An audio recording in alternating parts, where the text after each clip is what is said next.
Groundbreaking. Divas. Yes. I love that is the centre. Groundbreaking divas. That's all you need. They are Groundbreaking divas. divas. Yes.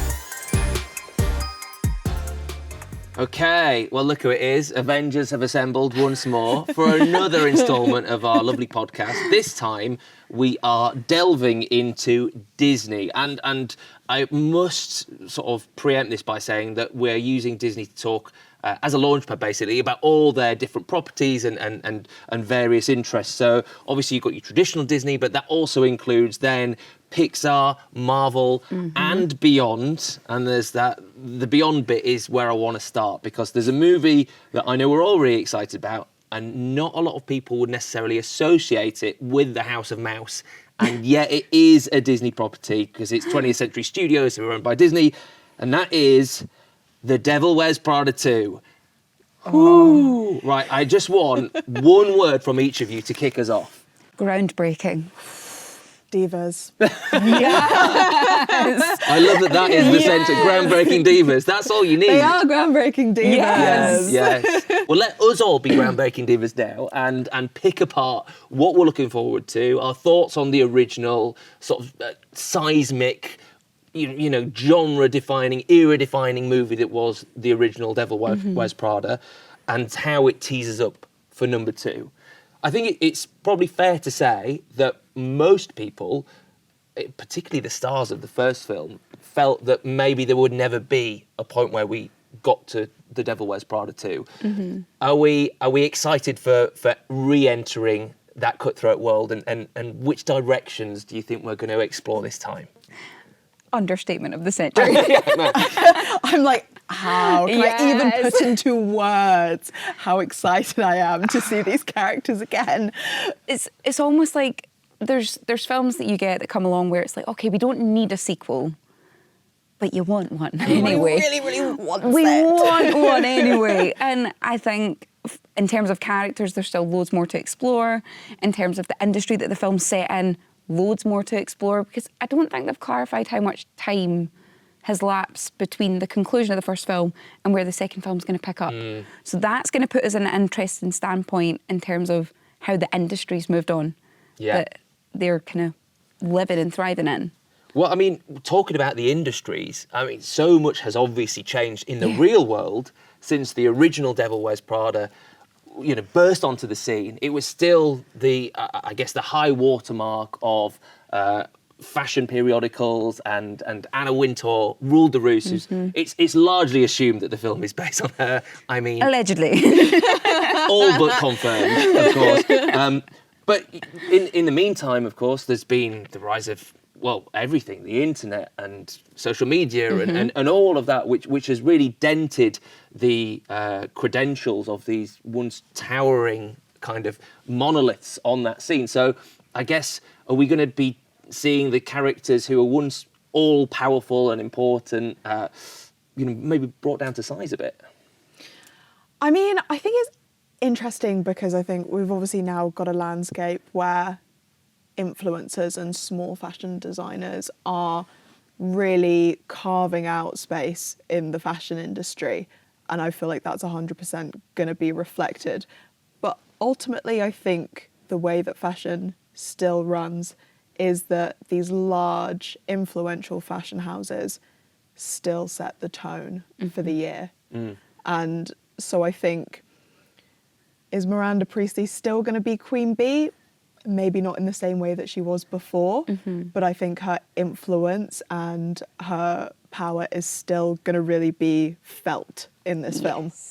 However, all the stars have distanced themselves from ever stepping back into that universe, almost to the point where it felt like it's just not going to happen. Meryl Streep had said no. Anne Hathaway had said, I'd love to work with him again, just not on that, which is pretty damning of an indictment.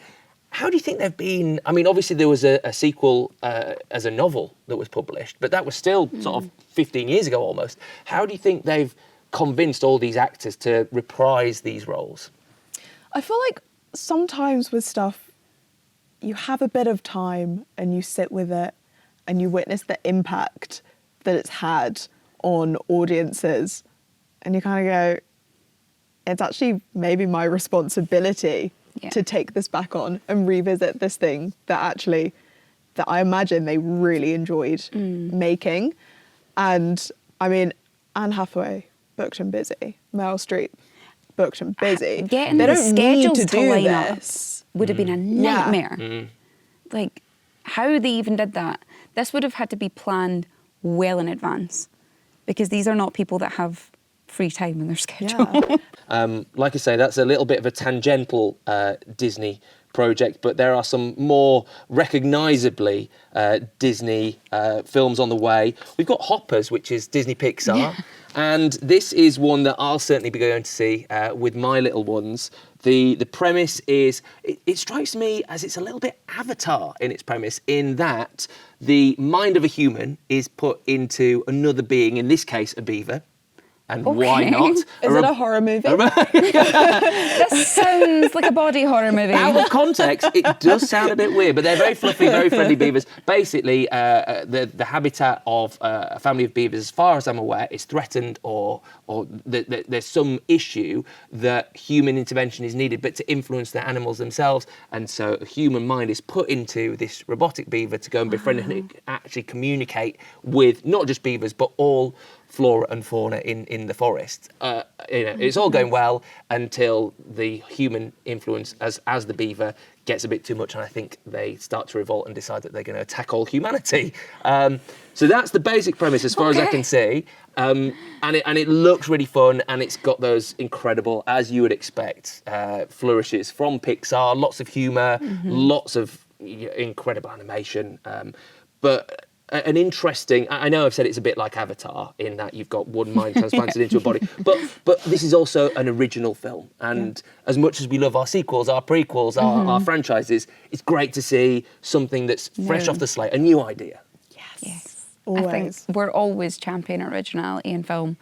I don't think you'll have anyone that shoots down an original idea. I've heard mildly about this film from one of my nephews, and he's very, very witty as a kid. He turned around and said, basically he becomes an eager beaver. And it was like, will you come and see this with me, Auntie Kirsty, this thing? And he was talking about it. And I was just like, okay, is this a real film? This sounds a little... Did you dream this? He's made it up. Are we okay? And he was like, no, he basically becomes an eager beaver, Auntie Kirsty. And I was like, okay, I'm sold. I'm in. Let's go. I'm okay. To the cinema we go. Let's move on to something that I am very conversant on. I feel like we're going to have a slight conflab here, India, because The Mandalorian and Grogu is absolutely on my watch list for this year. I'm a big Star Wars fan. Where do you sit on that much-loved, genre-defining, cinema-exploding franchise? If you go again in English, I can tell you. Do you like Star Wars? So I watched A New Hope on a plane one time, and apart from that, I have no experience of Star Wars at all. It's just insanity to me. The worst person to ask about this, because I'm like, what, Grogu? Yeah, Baby Yoda.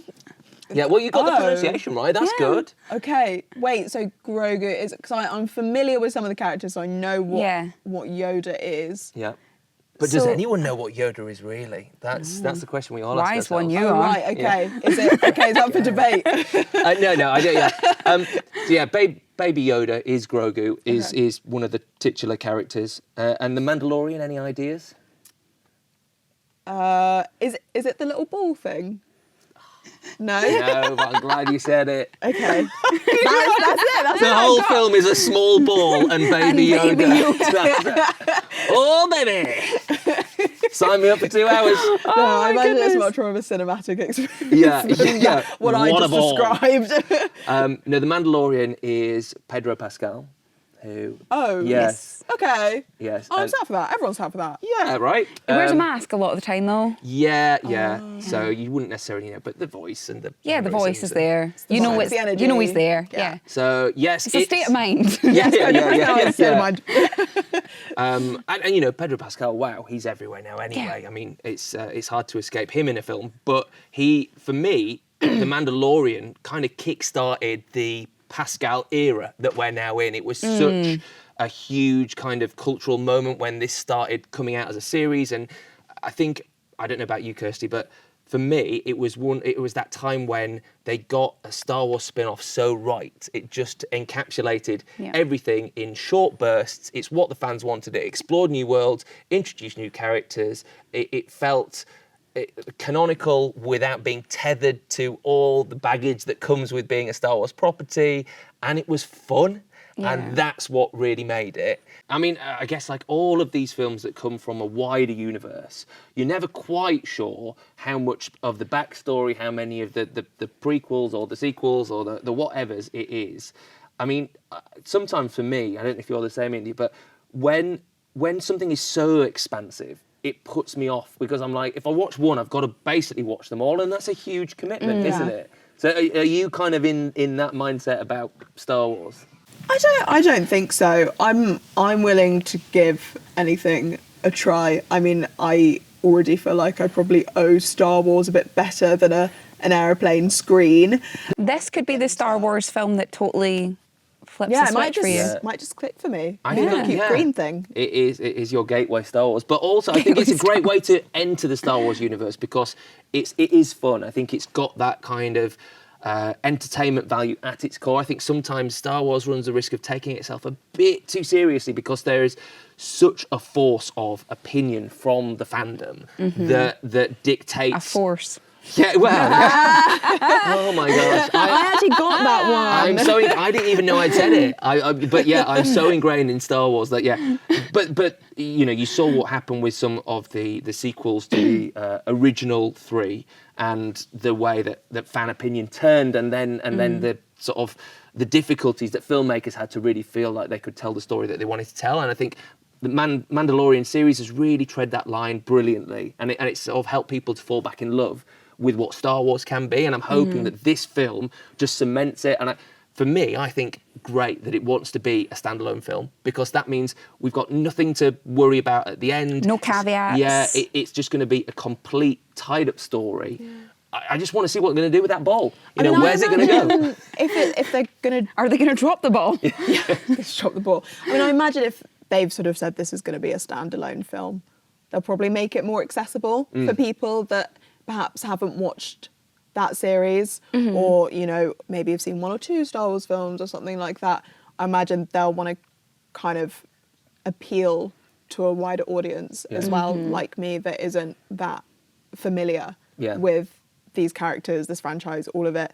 So yeah, I feel like that's almost the good thing about doing a standalone film, is that it's like, okay, we're going to make sure there's that fan service in there, and that all the people that are huge fans of Star Wars are going to love this, but then we're also perhaps going to usher in a new kind of audience and a new generation of Star Wars fans.